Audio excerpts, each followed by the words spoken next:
The first time I discovered what self-seeding plants could do, I almost pulled every single one of them out.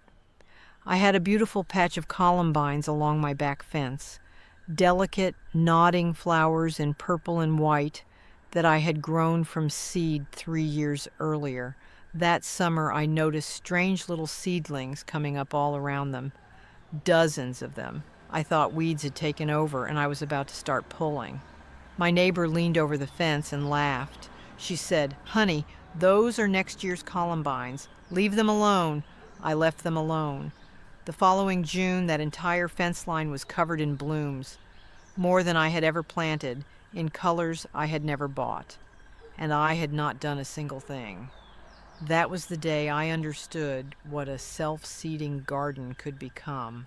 Most gardeners spend more time and money in April and May than the rest of the year combined. New transplants, seed packets, all that time on your knees filling in gaps from last year. I did the same thing for years before I understood there was another way entirely. Self-seeding plants do the replanting for you. They flower, drop their seeds, and come back season after season, often thicker and more beautiful than the year before. In some cases, they will fill an entire garden bed within 3 seasons without you ever buying another plant. June is the best month to get them started. The soil is warm, the days are long, and plants established in June have enough time to settle their roots, produce their first seed crop by late summer, and set up the self-seeding cycle that carries your garden forward for years. Here are 13 of the best. Plant any of them this June, and your garden will begin filling itself. If you are new here, welcome to the Gardening Grandma. I have been gardening for over 30 years, and every week I share what I have learned. Hit that subscribe button right now so you do not miss a single video. Now, let us get into the list. Plant 1. Black-eyed Susan. Black-eyed Susan was the first self-seeder I ever truly trusted. I planted 3 of them along my south fence, and within 2 seasons, that entire fence line was solid gold from midsummer through fall, without me buying a single additional plant. Here is what most gardeners never discover until the damage is already done. Deadheading black-eyed Susans is one of the worst things you can do if you want them to return. Those spent flower heads are packed with seeds that feed birds through winter and fall naturally onto the soil for spring germination. Leave every single one of them standing through the cold months. Plant in full sun and well-drained average soil in zones 3 through 9. June planting lets them establish before summer heat and produce their first seed crop by fall.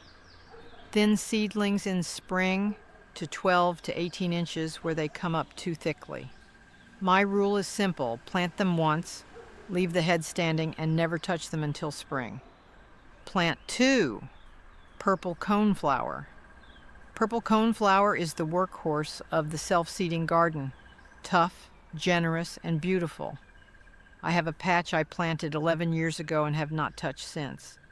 Every spring, new seedlings appear within 18 inches of the parent plants, and by midsummer, the whole area is covered in those purple blooms with their distinctive spiky orange centers.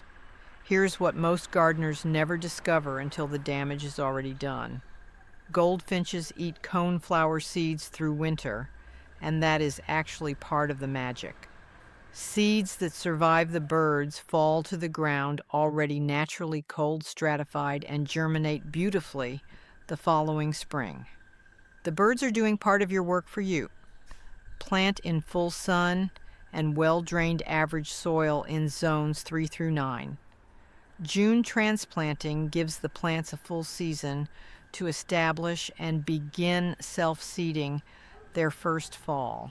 Leave every seed head standing through winter. My rule is simple: plant them, step back, and let the birds and the weather do the rest. Plant 3. Columbine. Columbine is the self-seeder that surprises you. Plant purple columbine in June, and by the second and third year you may have purple ones, yellow ones, pale pink ones, and bicolors you never bought. Because columbine cross-pollinates freely and produces seedlings in slightly different colors than their parents. My garden has never looked exactly the same 2 years in a row, and I consider that one of its great pleasures. Here is what most gardeners never discover until the damage is already done. Columbine seedlings are small and easy to mistake for weeds in fall and early spring. Mark where your columbines grow and leave anything that appears nearby alone until it is at least 3 inches tall before you decide whether to move it or thin it. Plant in part shade to full sun and well-drained humus-rich soil in zones 3 through 8. My rule is simple. Do not deadhead a single flower if you want the color surprise the following year. Plant 4. Foxglove. Foxglove is the tall, dramatic one that most gardeners treat as a short-lived annual because they do not realize it self-seeds. I made that mistake for years, ripping them out after blooming and replacing them every spring. Then I left one alone by accident, and the following season, I had 7 foxgloves exactly where that one had stood. Here is what most gardeners never discover until the damage is already done. Foxglove seeds are tiny as dust and need direct contact with bare soil to germinate. If you mulch heavily around your foxgloves, those seeds never reach the ground and the plant quietly disappears. Keep the soil around them lightly open. Plant in part shade to full sun and moist, well-drained soil in zones 4 through 9. June planting establishes first-year rosettes that overwinter and bloom the following summer, starting the self-seeding cycle from year 2 onward. My rule is simple: let the seed spikes shatter naturally and keep the soil beneath them bare. Plant 5. Hollyhock. Hollyhocks were growing along my grandmother's back fence when I was a child, and when I asked her when she had planted them, she told me she had not planted them in 20 years. They had been replanting themselves since the Eisenhower administration. Here is what most gardeners never discover until the damage is already done. Hollyhocks are biennials that self-seed so reliably they behave exactly like perennials, but only if you allow the seed stalks to dry completely and shatter before removing them. Cut them down too early and you lose the entire next generation. Plant in full sun and well-drained average soil in zones 3 through 9. June planting produces first-year rosettes that overwinter and bloom the following summer. Grow in full sun with good air circulation to reduce hollyhock rust, which is primarily cosmetic and does not prevent the plant from flowering and reseeding. My rule is simple.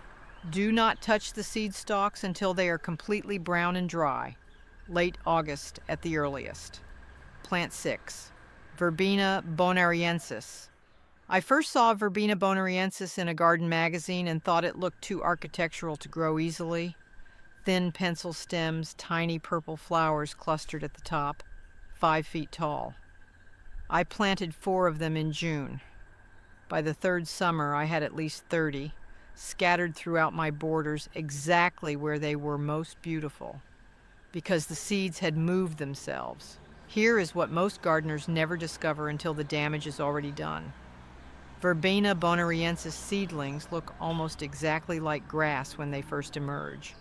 They are thin, upright, and easy to pull as weeds. If you do not know what you are looking for, you will remove the entire next generation before it has a chance. Plant in full sun and well-drained soil. In zones 7 through 11, it returns from the roots. In zones 5 and 6, treat it as a self-seeding annual.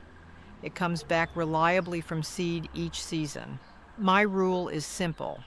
Leave the wiry seed heads standing all winter and learn to recognize those grass-like seedlings in spring before you pull a single one. I want to stop here for a moment. Drop your hardiness zone or your U.S. state in the comments right now. I rid every single one, and knowing where you are growing shapes what I talk about each week. And if you have not subscribed yet, now is a good time. There is more coming. Plant 7, feverfew. Feverfew is the cheerful plant most gardeners overlook because the flowers are modest. Small white daisies with yellow centers, nothing showy. But plant one in June, and by the following summer you will have dozens spreading gently through the border.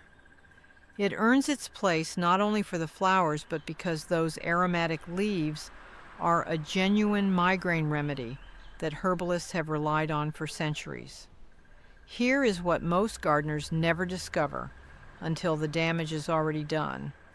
Feverfew self-seeds so abundantly that if you do not thin the seedlings in spring, it begins to crowd out everything around it. Pull the extras early while they are small and transplantable.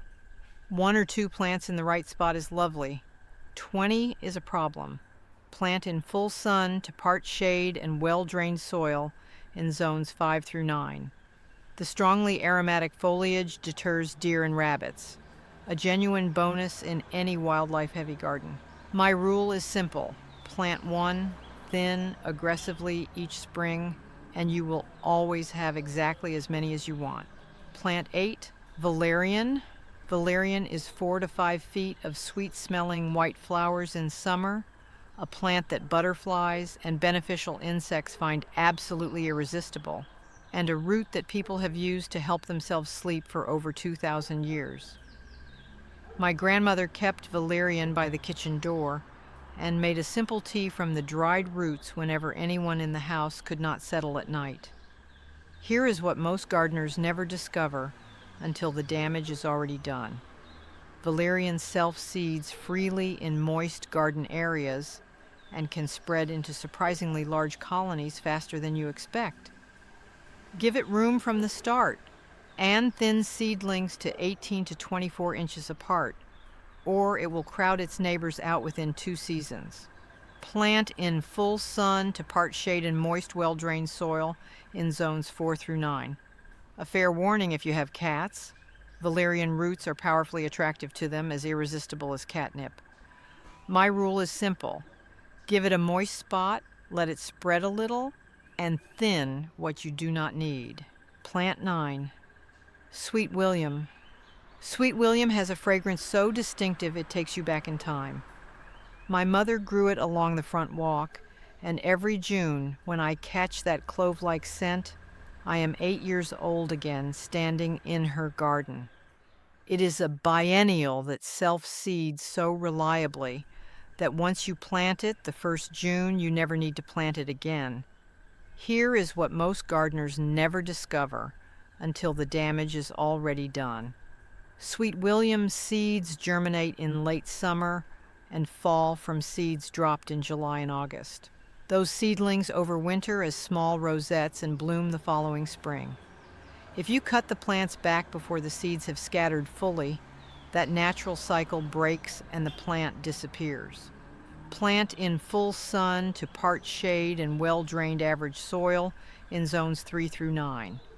The fragrance is particularly strong in the evening, an excellent choice near garden seating or along a path. My rule is simple. Plant it once in June, let every seed head dry and scatter completely, and let the cycle carry itself forward. Plant 10, larkspur. Larkspur is one of the most elegant plants in the early summer garden. Tall spikes of blue, purple, pink, and white in late spring, gone by summer heat, back again each year from the seeds it dropped before disappearing. It looks delicate, but it self-seeds with quiet persistence. Here is what most gardeners never discover until the damage is already done. Larkspur resents root disturbance and should never be transplanted once it has started growing. Scatter the seeds directly on the surface of the soil wherever you want them and leave them there. Seedlings that are moved almost never recover. Scatter seeds in full sun and well-drained soil, zones 2 through 11. June-planted parents drop seeds in summer that germinate in fall, overwinter as small rosettes, and bloom the following spring, establishing the permanent cycle. My rule is simple: scatter the seeds, mark the spot, and walk away. Larkspur does not want your help once it is growing. Plant 11. Johnny Jump Up. I used to find Johnny Jump Ups growing between my paving stones, in the gravel path at the base of my garden wall, everywhere except exactly where I had originally planted them. I eventually stopped trying to control where they went. Now they are my favorite moment in the spring garden, small purple and yellow faces appearing in every unexpected corner from the earliest weeks of the year. Here is what most gardeners never discover until the damage is already done. Johnny Jump Up seed pods snap open when they dry, throwing seeds several feet in every direction. You cannot predict or control where the next generation will appear. That is entirely the charm of them. Learn to welcome seedlings wherever they show up. Plant in part shade to full sun and well-drained soil in zones 3 through 9. Once established, they simply appear each spring wherever conditions suit them. My rule is simple: plant them once near a path, stop trying to control them, and let them surprise you every year. Plant 12, bronze fennel. Bronze fennel is the plant that makes visitors stop and ask what it is before they know its name. That hazy cloud of bronze-purple feathery foliage catches light in a way almost nothing else does, and the flat yellow flower clusters that appear in summer attract more insect species than almost any other garden plant. I once counted 12 different butterflies visiting a single plant in one afternoon. Here is what most gardeners never discover until the damage is already done.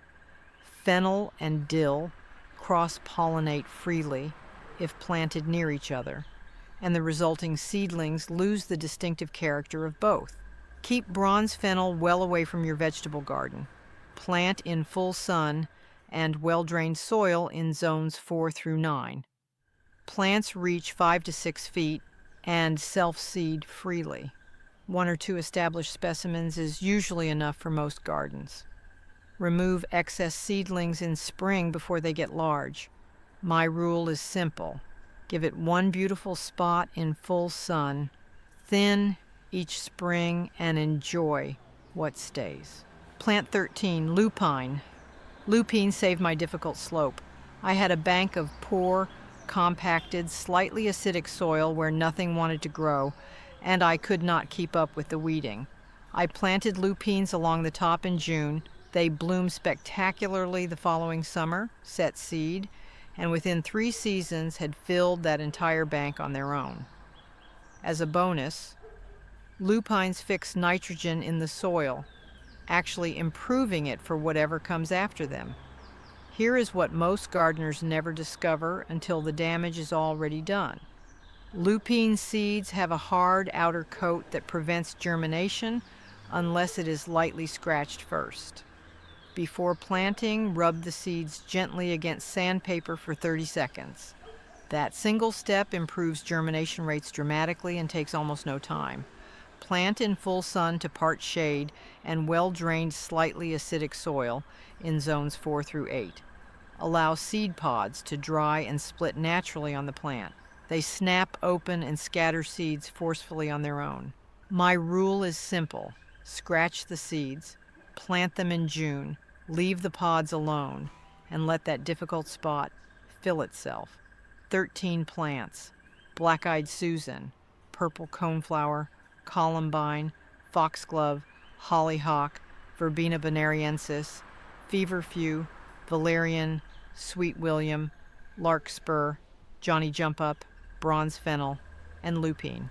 Every single one of them will replant themselves year after year once you give them their first June start. The most productive garden I have ever grown was not the one I worked hardest in. It was the one I planted thoughtfully and then trusted to do its own work. If you found this useful today, Please leave a comment and tell me which self-seeder you are planting this June.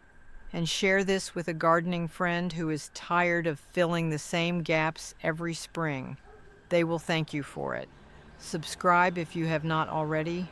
I post a new video every single week, and there is so much more I want to share with you.